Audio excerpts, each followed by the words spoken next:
Cut across to more breaking news coming in. We bring you pictures of the massive protests that have currently gripped Kolkata from the length and breadth of the city. Doctors, lawyers, and the common man who has hit the streets.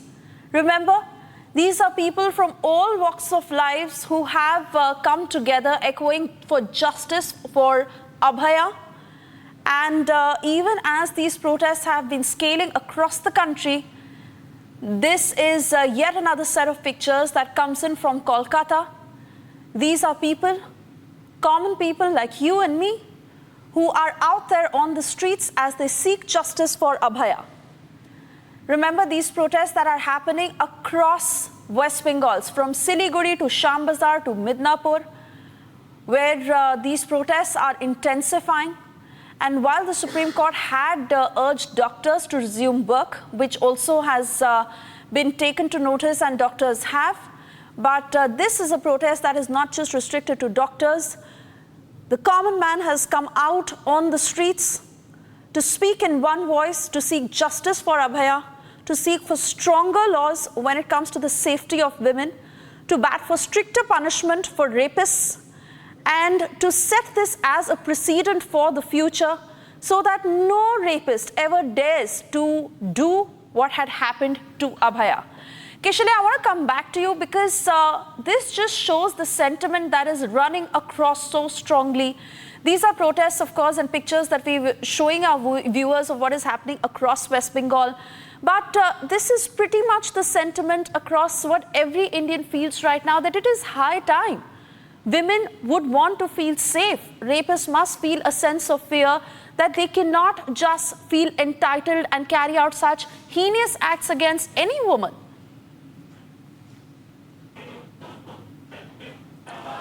Well, Swesha, since morning today, we saw several protests across West Bengal, and this includes the civil society, common people coming out, and also the BJP having their Thana Gherao program in different parts of the state, including Siliguri, like you were showing.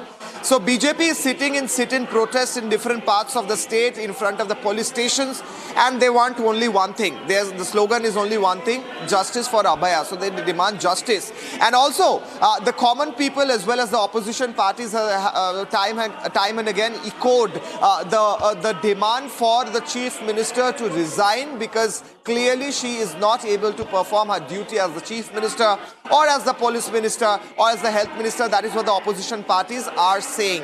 Therefore, these two demands are there since the very beginning when this whole incident started, this whole horrific incident unfolded. And then we saw that there are so many protests happening in several parts of the state, and the police crackdown as well. Yesterday, we saw police lathi charge on the BJP workers, including Shubhendu Adhikari and Shukanto Majumdar. Shubhendu Adhikari was detained. Day before that, we saw police action on the ABVP workers, lathi charge again.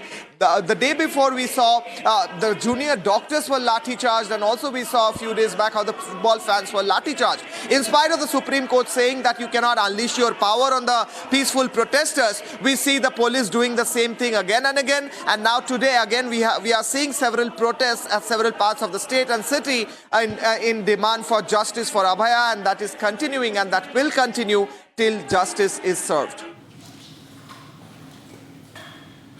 Absolutely, Kishale. Do stay on with us as we continue to keep our viewers ahead on every development that is coming in on this story. Yes, this is yet another lead that Republic is exploring in connection to Kolkata gang rape and murder. Top sources who've informed that CBI may also summon ASI Arup Datta for questioning once again. Additionally, Sanjoy Roy's friend, Saurav, who was consuming alcohol with Roy on the 9th of August, has also been summoned for questioning.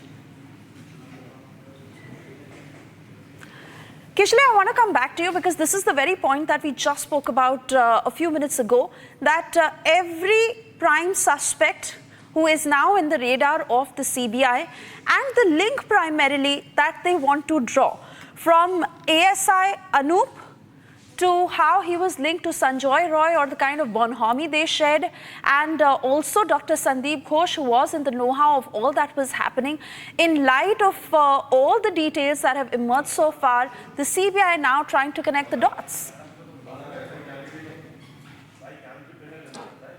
Well, Swesha, you would remember how Anup Datta, the SI, he was running for his life. He was sprinting across inside the CGO complex in order to avoid questions from the journalists. Because the journalists were asking him tough questions like, how are you connected to this Sanjay Rai, who is the prime accused? Now, it is known that this ASI Anup Datta is very close to Sanjay Rai, and he was staying in the same police barrack with Sanjay Rai. And Sanjay Rai, in a way, considered this Anup Datta as his what should I say, a local guardian. He used to go to him for any reason and for any need. Now, what was the connection between this Anup Datta and Sanjay Rai? This Sanjay Rai, who seems to be, after his psychoanalysis test was done previously, the doctors who did the test confirmed that he's a person with pervertive disorders, perversions in his head. He is not even remorseful about what he has done. So that is what the doctors were saying who conducted the psychoanalysis test and not the polygraph test. The polygraph test will happen today, but previously a psychoanalysis test was done. Now, with this kind of person, why this ASI Anup Datta was so close? What was the nexus? Was there certain individuals within Kolkata police who were connected to individuals within this particular RG Kar hospital, and they were running a nexus? As the ex-vice principal told us that there was a nexus, and Shondeep Ghosh is the head of them, who just not smuggle medicines and drugs, but also they engage in smuggling of dead bodies. That was the allegation that previously we saw the ex-vice principal was giving us to the police as well. So what was the nexus? Who was the head of that? What was the connection of Kolkata police personnel like Anup Datta, and how it was connected with the hospital people within the hospital like Shondeep Ghosh? And again, Sanjay Rai acted as a link between the hospital and the police or not? All these are unanswered questions. Maybe after the polygraph test, many of these answers will be exposed, and CBI will come to know about what are the missing links between these two bodies that were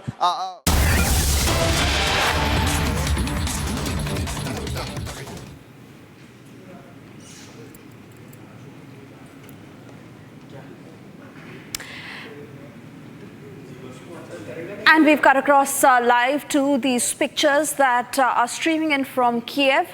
Prime Minister Narendra Modi at the Botanical Garden in Kyiv in Ukraine, as he also pays respects. For India, Russia and Ukraine, they are not zero-sum game, as it was mentioned by India's Secretary West and during the briefing, and that really seems to be panning out. Perhaps Prime Minister Modi is the only global leader of that stature to be visiting Kyiv and Moscow in a span of a month, and from a non-Western bloc. So last month, I believe, Viktor Orban had done that. Viktor Orban of Hungary, but for Prime Minister Modi to be not from the Western bloc and to be doing this is a significant positioning of India as a very neutral, non-aligned power in the interest of peace. And Prime Minister has underscored it half a dozen times in the last 2 days itself from his departure statement events that he has participated in, including the joint press conference with Prime Minister Donald Tusk of Poland yesterday. So I think these are important pictures for the Western capitals to really absorb, from Berlin to Paris to London to Washington, D.C., about India's position and the clarity with which we have approached this entire issue, that war is something which has to be eschewed and avoided, and that if there has to be peace, it cannot be found in the battlefield. It has to be found through dialogue and diplomacy. Also remember, it's a great risk Prime Minister has taken, because back home he was being panned for by some observers of geostrategy and geopolitics for the timing, because it is just 1 day before the National Day of Ukraine, which happens to be tomorrow, Suesha. Also that in the last fortnight or 20 days, we have seen a counter-offensive by Ukraine for the first time in the 2.5-year-old war, that Ukraine has captured some real estate of Russia, and in the Kursk region they have captured some territory. So in that sense, I think despite the risk involved, the Prime Minister taking that 10-hour journey, 20 hours to and fro from Poland to Kyiv, and to send across a message, not just to Kyiv, that India stands for humanitarian aid and a position which is pro-peace, but also to the world capitals that we are not taking sides. In fact, if there is one side India is taking, which is peace, and for which we are going to be actively involved. Right, Abhishek. Thank you so much for the moment, for joining us with those updates coming in. We'll keep a track of that important meeting as we get in the visuals. Right now, we will slip into a very, very short break. Don't go anywhere. Stay tuned as we get you the latest from Ukraine and the Prime Minister's historic visit.